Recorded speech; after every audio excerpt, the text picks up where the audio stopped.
Rustam was a name whispered with awe, a shadow cast long before the man himself appeared. In a world carved by steel and shaped by blood, his story began not with a roar, but a silent promise beneath a crimson sky. The faint echoes of distant battles painted the horizon, while the ground bore scars of wars long forgotten. Amidst the fading embers of another conquered land stood a figure, silent, unmoved, his silhouette etched against the dying light. His presence alone carried the weight of countless victories and the burden of an untold past. They said he was born of conflict, his first breath drawn as blades clashed and fires raged. But Rustam wasn't forged in the flames of war. He was the flame. Strength wasn't something he found. It was something that found him. His name traveled faster than his shadow, whispered in the corridors of kingdoms, feared in the hearts of men who had never even seen him. They imagined a giant, a beast, a force of nature. Yet Rustam was none of these. He was a man, flesh, bone, and a heart that beat not just with blood, but with an unyielding purpose. No one truly knew where he came from. Some claimed he was the son of a fallen king, destined to reclaim lost glory. Others believed he was a curse, born from the wrath of gods displeased with mankind's arrogance. But Rustam cared little for tales spun in his name. His life was not a story written with ink. It was carved into the earth with every step he took, with every battle he fought, with every life he touched or ended. His eyes, they said, held the storms of 1,000 battles, unseen, yet felt by all who dared to meet his gaze. But beyond the legend, beyond the stories embroidered with fear and admiration, Rustam was searching. Not for victory, for that had become routine. Not for glory, for it was a shadow that followed him whether he wanted it or not. He searched for something that could not be conquered with a sword, something that slipped through his fingers no matter how tightly he clenched his fists. Peace. In the heart of kingdoms ruled by fragile men with crowns too heavy for their heads, Rustam walked alone. His armor bore dents from wars no one remembered, his blade dull from striking down foes whose names mattered only to their widows. Yet, there was a fire within him that never dimmed. It wasn't rage, it was resolve. A silent defiance against the destiny written for him by others. They spoke of his victories with trembling voices, but they never spoke of the nights he spent staring into the darkness, wondering if the path he carved with blood would ever lead anywhere. To them, he was invincible. To himself, he was a man haunted not by the enemies he had slain, but by the echoes of battles within, battles no sword could win. And so, his story didn't begin with triumph. It began with a question, one that echoed louder than the clash of armies, more piercing than the sharpest blade. What is a man, if not the sum of the wars he chooses to fight, and the ones he chooses to walk away from? Rustam never sought to be a legend. Legends are for the dead, etched on stone, and forgotten by the living. He sought something far more elusive, a life not defined by the wars he fought, but by the moments in between, the silent spaces where a man's true story is written. Rustam's rise was not marked by destiny's favor or the blessing of kings. It was carved from struggle, shaped by loss, and hardened by choices no child should ever face.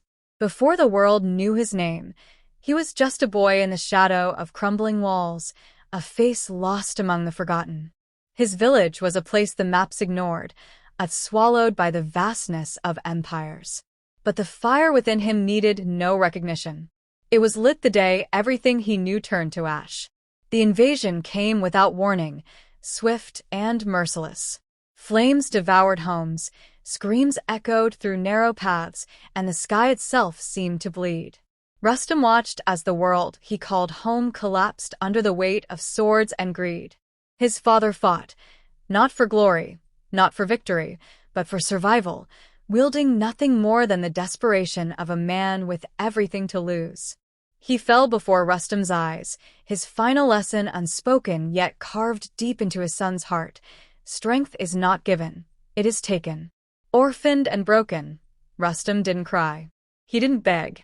He learned. Hunger became his first teacher, pain his first ally. He grew not in the warmth of comfort, but in the cold indifference of the world. The streets taught him to be invisible. The wilderness taught him to be relentless. Each scar told a story, not of defeat, but of defiance. His hands, once soft and small, grew calloused, not from labor, but from gripping blades too heavy for a boy, yet never too heavy for his will. But it wasn't just survival that shaped him. It was purpose. The day he first held a sword, it felt less like an object and more like an extension of something buried within him, a need not just to live, but to never be powerless again. His battles began long before he faced armies. They were fought in silence, against hunger, fear, and the echoes of loss that never truly faded. As the years passed, whispers of a warrior with eyes like storms and a heart carved from stone began to spread. Rustam didn't seek recognition, but his path left footprints too deep to ignore. Mercenaries tested him, thinking him just another young man with more pride than skill. They were wrong. Rustam didn't fight with rage. He fought with clarity. Every strike was precise, every movement a lesson learned through pain and patience. His first true victory wasn't in battle, it was in restraint. Facing an enemy who had wronged him, Rustam stood with his blade poised, the man's life hanging by a thread. But he didn't strike. Not because he couldn't, but because he realized that killing was easy. It was living with the consequences that required strength. That moment didn't make him a legend, but it defined the kind of legend he would become. Kings heard of him, warlords sought him, and armies feared him. Yet, Rustam remained untethered, bound to no banner, loyal to no crown. He fought not for others, but for the silent promise made under that crimson sky, to never be powerless, to carve his own fate with the edge of his blade.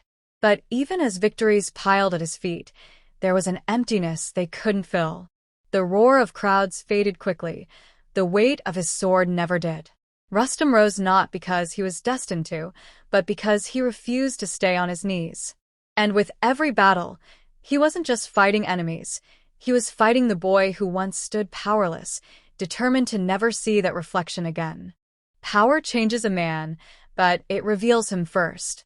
Rustam had power, the kind that could silence rooms, shift the course of wars, and bend even the proudest kings to uneasy alliances.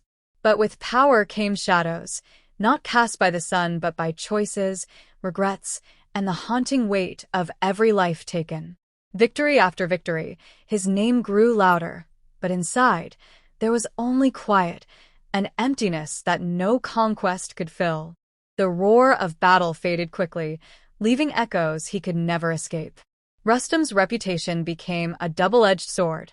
Allies approached with smiles masking fear, and enemies with blades hiding envy. He was not just a man anymore. He was an idea, a symbol others projected their hopes and fears onto. But symbols are hollow, without purpose. Rustam felt it, the growing void between who he was and what the world believed him to be. His victories were not trophies. They were reminders of the cost, etched in faces he could no longer remember, yet never truly forget. There came a time when battles blurred together, different lands, same blood. His sword grew heavier, not from the steel but from the stories attached to every drop it spilled. Rustam wasn't haunted by the men he killed. He was haunted by how little it mattered after the dust settled. Villages rebuilt, kings replaced, flags changed colors, but the pain remained, indifferent to who claimed victory. One encounter shifted something within him, not a battle, but a conversation. A defeated warrior, moments from death, asked him a simple question. Do you even know why you fight? Rustam had no answer. Not because the question was complex, but because it was painfully simple. For the first time, he realized he'd been moving forward without looking inward, driven by momentum rather than meaning. That question echoed louder than war drums, lingering long after the battlefield grew silent. Rustam began to withdraw, not from the world, but from the roles it tried to force upon him. He turned down offers from kings, walked away from wars that promised wealth and glory. His absence spoke louder than his presence ever did. Rumors spread. Some said he was dead, Others claimed he was preparing for a battle that would eclipse all others. The truth was simpler. Rustam was searching, not for an enemy, but for himself. Wandering through places untouched by war, he saw life beyond conflict, families rebuilding, children laughing, people living without the shadow of a sword overhead. It was foreign to him, yet familiar in a distant, aching way.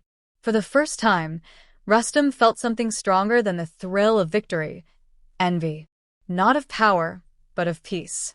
A peace he couldn't buy, steal, or earn through battle. In solitude, he faced the hardest truth. Rustam wasn't afraid of death. He was afraid of living without purpose. The battles had defined him, but they couldn't sustain him. What was a warrior without a war? A question with no easy answer, yet one he couldn't ignore. He realized strength wasn't just about surviving. It was about knowing when to stop fighting battles that no longer served you. Rustam's journey wasn't about becoming a legend. It was about unbecoming one, stripping away the layers of myth to find the man beneath. Not the warrior carved into songs, but the human being, flawed, searching, and desperately trying to understand what it meant to exist beyond the edge of a sword. In the end, every story returns to silence. Rustam's journey, marked by blood, steel, and shadows, was no different. The world moved on, as it always does, indifferent to the legends it leaves behind. But Rustam wasn't concerned with how he'd be remembered. He had spent enough of his life fighting for things that vanished the moment victory was claimed. Now he sought something more enduring, something quieter. The man who had once been the center of countless battles now found himself at the edges of forgotten places, where no one knew his name and no one cared. There was a strange freedom in that anonymity, like shedding armor that had grown too heavy to carry. For years, Rustam believed his purpose was carved into the wars he fought, the enemies he defeated, and the power he held. But power is fleeting, and victory is hollow without meaning. He began to understand that strength wasn't about how many battles you won, but how many you chose not to fight. Not because you were afraid, but because you finally saw no honor in them. The real fight had never been against armies or kings. It had always been against himself, against the emptiness that followed each victory, the echoes of choices that couldn't be undone.